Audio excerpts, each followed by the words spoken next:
HCL ટેકનોલોજીમાં weekly candle જુઓ, 890ની પ્રાઇસથી double bottom લગાવીને એ પ્રાઇસ કન્ટિન્યુ અપ ટ્રેન્ડમાં ચાલી રહી છે.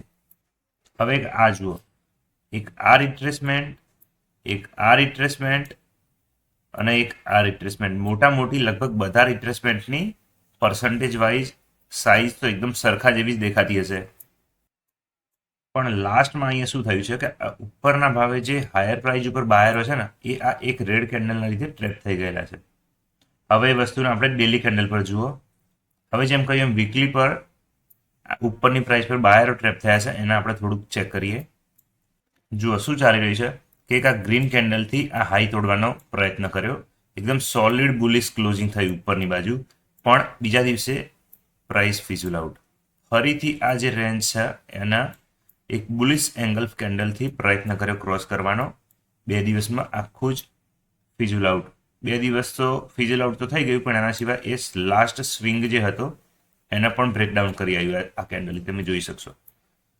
હવે આ જે રીતે પ્રાઇસ એક્શન બનાવ્યું હતું, સાઈડ થઈને એનું બ્રેકઆઉટ આ લીધું, અહીં આ સાઈડ એક્શન થઈને બ્રેકઆઉટ આ લીધું, આ બ્રેકઆઉટ આપી દીધું, તો એ બધું જ તમે જોશો કે આ જગ્યાએ ફિઝુલ આઉટ થઈ ગયું આ કેન્ડલથી, બરાબર.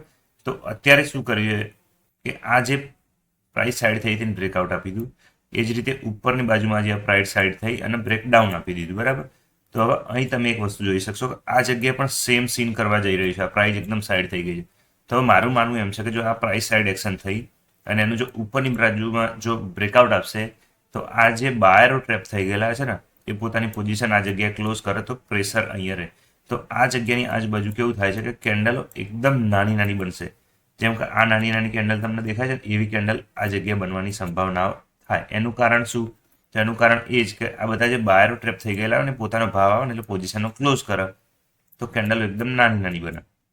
એવી જ રીતે જો પ્રાઇસ અહીંયા થોડીક સાઈડ થઈને હજુ બ્રેકડાઉન આપશે તેનો નેક્સ્ટ સપોર્ટ આપણને આ પ્રાઇસ જે છે ને આ પ્રાઇસ માની શકાય છે. નેક્સ્ટ સપોર્ટ આ જગ્યાએ આવીને પ્રાઇસ ફરીથી સાઈડ થઈ શકે છે અને એનો નેક્સ્ટ મૂવ એટલે કે આગળનો ફર્ધર મૂવ એ અહીં પ્રાઇસ એક્શન બનાવ્યા પછી આપણે જોઈ શકીશું કે પ્રાઇસ પછી ત્યાંથી રિટ્રેસમેન્ટ ઉપરની સાઈડ લે છે કે બ્રેકડાઉન લે છે.